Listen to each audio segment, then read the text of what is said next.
Car जो इन लोग का पीछा कर रही थी वो इन तक पहुंच गई है। तो शाओ कहती है कि अच्छा ये अब हम इनका यूज करके ब्रेक बना सकते हैं। हम देखते हैं कि चाओ उस दूसरी गाड़ी के ऊपर अपनी गाड़ी ले लेती है, जिससे कि वो बंदा तो वहीं फंसा रह जाता है और इन लोग की कार रुक जाती है। और इस चीज की वजह से तो शियन की चोट और भी ज्यादा दुखने लग गई थी। और वो ऐसे मोमेंट पे भी चाओ से बहुत इंप्रेस होता है। कहता है कि तुम्हारी ड्राइविंग स्किल्स कितनी अच्छी है, आखिर तुमने किससे सीखी। तो चाओ इसे बताती है कि मैंने गेम से सीखी हूँ। ये बोलने के साथ ही वो कार से बाहर आकर उन गुंडों से फाइट करने लगती है। और फिर इसे अचानक से चक्कर आ रहा होता है और ये सोचती है कि इस लड़की की बॉडी कितनी वीक है। चाओ को इस बंदे के साथ फाइट करते हुए काफी वॉमिटिंग भी होने लगती है। ये देखकर तो ये बंदा गुस्सा हो जाता है कि तुम मेरी बेइज्जती कैसे कर सकती हो, अगली मैं नहीं तुम हो और वॉमिटिंग तुम्हें मुझे देखकर आ रही है। वो इसे चाकू मारने जाता है पर तभी चाओ इसे फाइट करके नीचे गिरा देती है। शियन कैसे कैसे अपनी चोट को संभालते हुए कार से बाहर निकलता है और फिर शियन से पूछता है कि क्या तुम जानना नहीं चाहोगी कि ये लोग मेरे पीछे क्यों पड़े। तो चाओ कहती है कि तुम भी तो मेरे बारे में जानना चाहते होंगे ना कि आखिर मुझे इतनी अच्छी फाइटिंग कैसे आती है। देखो हर किसी के सीक्रेट्स होते हैं, इसलिए पूछना नहीं चाहिए। तभी यहाँ पर शियन का असिस्टेंट और उसका डॉक्टर पहुंच जाता है और वो लोग इसे चोट लगा देकर काफी फिक्र कर रहे होते हैं। अभी चाओ यहाँ से जाते हुए शियन से कहती है कि ये कार मेरी तरफ से तुम्हारे लिए गिफ्ट है, तो चलो बदले में मुझे 10 मिलियन दे दो। तो शियन अपने असिस्टेंट से कहकर इसे 10 मिलियन दिलवा देता है और फिर इसके पास आकर कहता है कि वैसे मेरी लाइफ 10 मिलियन से काफी ज्यादा कीमत की है, इसलिए अगर फ्यूचर में कभी तुम्हें कोई काम हो तो तुम मुझे कभी भी कॉल कर सकती हो। ये बोलते हुए ये इसे अपना कार्ड देता है। तो चाओ इसका कार्ड लेकर इसे थैंक्स बोलते हुए चली जाती है। फिर चाओ के जाते के साथ ही शियन जोर से डर के मारे चिल्ला रहा होता है। तो ये देखते हुए असिस्टेंट कहता है कि अच्छा बॉस आपको ये लड़की पसंद है, तभी आप इतने टाइम से सिंगल हो। मुझे तो बिलीव नहीं हो रहा कि आपको एक अगली लड़की पसंद आई है शादी करने के लिए। तो ये सुनकर शियन को गुस्सा आता है और वो अपने डॉक्टर से कहता है कि अफ्रीका के पेशेंट को तुम्हारी ज्यादा जरूरत है, तो तुम्हें वहां पर जाना चाहिए। शियन के डॉक्टर कहते हैं कि नहीं बॉस इसकी कोई जरूरत नहीं है। मैं समझ गया कि कुछ लोग पहले देखने के साथ ही अच्छे नहीं लगते,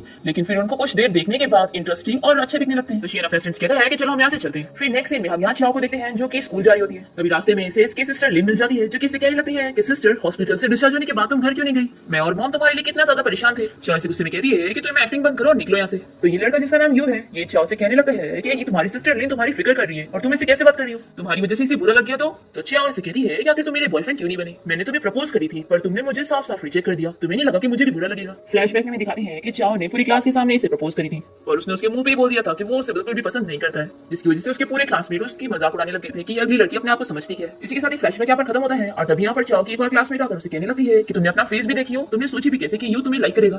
तो चाओ से कहती है कि आखिर इस चीज का तुमसे क्या लेना देना है, तुम बीच में आकर क्यों बोल रही हो। तो ये लड़की कहती है कि मेरे पास मुंह है तो मेरे पास आजादी है, मैं कुछ भी बोल सकती हूँ। तो ये सुनते के साथ ही चाओ इसे एक स्लैप लगाती है और हम देखते हैं कि सारी चीजें शियन देख रहा होता है। चाओ इस लड़की से कहती है कि तुम्हारे पास मुंह है तो तुम कुछ भी बोल सकती हो, तुम्हें आजादी है, तो मैंने जस्ट तुम्हें स्लैप मारा वो भी मेरी आजादी है कि मैं कुछ भी कर सकती हूँ। ये बोलकर चाओ यहाँ से जा रही होती है पर तभी यूएस के सामने आ जाता है। तो ये इसे वार्न करती है कि अगर तुम्हें मेरे हाथों मार ना खाना हो तो मेरे रास्ते से हटो, ऐसा बोलकर वो चली जाती है। और ये सब देखते हुए शियन यहाँ पर काफी इंप्रेस हो रहा होता है। तभी स्कूल का हेड यहाँ पर आकर कहने लगता है कि मिस्टर शियन आखिर आप ऐसा क्या देख रहे हैं जो इतने स्मेल कर रहे हैं। तो शियन बताता है कि मैं बस एक इंटरेस्टिंग पर्सन को देख रहा था। फिर यहाँ पर शियन स्कूल के हेड को बताता है कि वो कैंपस का लाइब्रेरी एक्सपेंशन प्लान को अप्रूव करने के लिए यहाँ पर है। इस पर हेड कहता है कि आपको खुद यहाँ पर आने की क्या जरूरत थी, आप ही भिजवा सकते थे। तो ये कहता है कि रास्ते में स्कूल पर गया था तो मैं आ गया। फिर यहाँ चाओ जैसी क्लासरूम में आती है तो वो देखती है कि उसकी सीट पर मरा हुआ चूहा रखा है और ये सब उसे बाकी स्टूडेंट ने बुली करने के लिए रखे होते हैं, पर ये तो बिल्कुल भी डरती नहीं है और इसे उठाकर दूर फेंक देती है। तभी ये देखते हुए चाओ के पास वही बुरी लड़का आ जाता है जिसका नाम शू है। वो इसे कहता है Please like and subscribe.